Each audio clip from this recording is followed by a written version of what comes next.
Magandang araw po ulit mga kababayan ko. Muli po ang inyong lingkod ko sa akin, Angel Tres Cavite, ay bumabati sa inyo ng isang magandang araw. Ngayon po ay February 15, kaarawan ko po. Labis po ako nagpapasalamat sa Panginoon Diyos dahil ito pa ako, buhay pa ako, binigyan niya pa ako ng pagkakataon para mabuhay ulit at makapagbago. Sana idinggin niya yung kahilingan ko ngayong araw na ito at sa mga sunod pang mga panahon. Sana pagalingin niya na ako na makabalik na ang dati kong lakas, na makapagtrabaho na ako at na mapaglingkuran ko ulit ang pamilya ko. Yun lang ang hinihiling ko sa kanya sa araw na ito. Sana yun lang ang gift mo sa akin, Panginoon ko. Labis po akong naniniwala sa inyo, Panginoon, kaya alam kong walang imposible sa inyo at pagbibigyan niyo ako. Kaya kayo rin po, huwag kayo mawalan ng pag-asa. Tuloy lang po. Tuloy nyo lang yung pag-exercise at pananampalataya, Panginoon, pagdadasal. Hindi na tayo pababayaan. Birthday ko po ngayon eh. Sana hindi lang ngayon, sana lagi niya akong gabayan para hindi na ako magawa ng mali. Kasi hindi ko mapagtatagumpayan ang lahat ng bagay kung wala siya sa akin eh. Kung wala ang espiritu ng Diyos sa akin. Kaya sana huwag niya akong bibitawan, lagi niya akong hawakan, hipuin at i-guide sa tamang landas upang hindi na ako muling magkasala at makasunod ako sa mga aral niya, kautosan niya sa Biblia. Ganon din ang mga kautos ng Panginoong Kristo. Dahil silang mag-ama ang makapangyarihan sa lahat eh.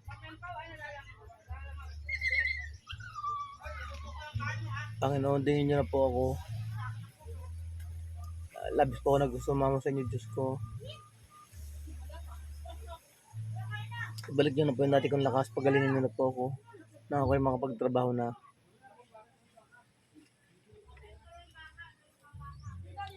Gusto ko pa mo makapagtrabaho ulit. Hindi pa pwedeng ganito na wala akong trabaho kasi wala akong pagkukunan ng kakainin namin. Araw-araw namin ginagastos. Hindi naman po ako mayaman, batid kung alam niyo po yun, Panginoon. At alam niyo kung ano mga pangangailangan namin sa araw-araw. Kaya sa inyo po ako lumalapit, Panginoon. Kawaan niyo po ako, Diyos ko. Hindi niyo po akong pababayaan. Huwag niyo pong hayaang ako'y maligaw. Lagi niyo po akong hawakan. Huwag niyo po akong bibitawan. Doon din po mga kababayan ko na may karamdaman. Mga katulad ko na may stroke. Pagalingin niyo na rin po sila para makapamuhay na rin ulit sila ng normal at nang makabawi sila sa pamilya nila. Hindi lang po yung may mga stroke. Lahat po ng may karamdaman, Panginoon ko, pagalingin mo na po kami. Siguro naman ay nagsisisi na rin sila sa mga nagawa nilang mali sa buhay. At di na nila uulitin yun. Katulad ko, Panginoon, ako po ay ayoko sana makako, pero hindi ko pwedeng hindi papangako sa inyo na ako hindi na gagawa ng mali eh. Hanggat maaari gusto ko na talaga magbagong buhay. Kaya dalangin ko po sa inyo, Panginoon, na gabayan nyo inyo po ako lagi. Bandi na ako magkamali. Ngayon ko po gagawin panata sa inyo, Panginoon. Ito po ang papanata ko sa inyo. Kapag pinagaling nyo na po ako, pagbabagong buhay na po ako, lahat po ng maling gawa ay iiwasan ko na po. Hindi ko na babalikan yung mga ginawa ko nung una. Mga bisyo, mga pag-iinom, yung iba pang kalokohan na mga ginawa na at nagawa, sinadya at sinasadya. Hindi ko na po babalikan yung mga yun. Kaya Panginoon ko, pagalingin nyo na po ako. Alang-alang na lang po sa pamilya ko. Gusto ko pa makabawi sa kanila. Sana pwedeng ganyan palangin ko, Panginoon. Dahil walang imposible sa inyo, naniniwala po ako. Lahat magagawa nyo, lalo na sa akin. Sa amin na may mga karamdaman, kaya nyo po kaming pagalingin.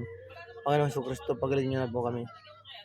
Gawin nyo na po ulit sa amin yung mga ginawa nyo nung araw sa Israel. Nagbubuhay kayo ng patay, nagbabaling kayo ng mga may sakit.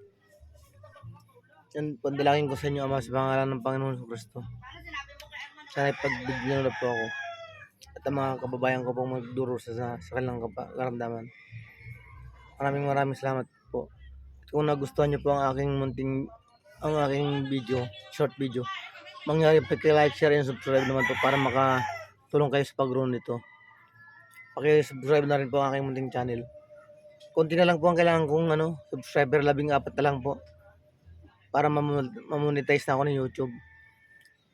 para pag gumaling po ako, tutuloy ko po magawa ng short video para po lalo ako maka-inspired ng mga may karamdaman na huwag silang susuko at manalig sila sa Panginoon Diyos. Para lalo silang magbalik loob at gumawa ng mabuti. Yun po. Hanggang sa ako'y gumaling at makabalik sa trabaho, gagawin ko pa rin po ito.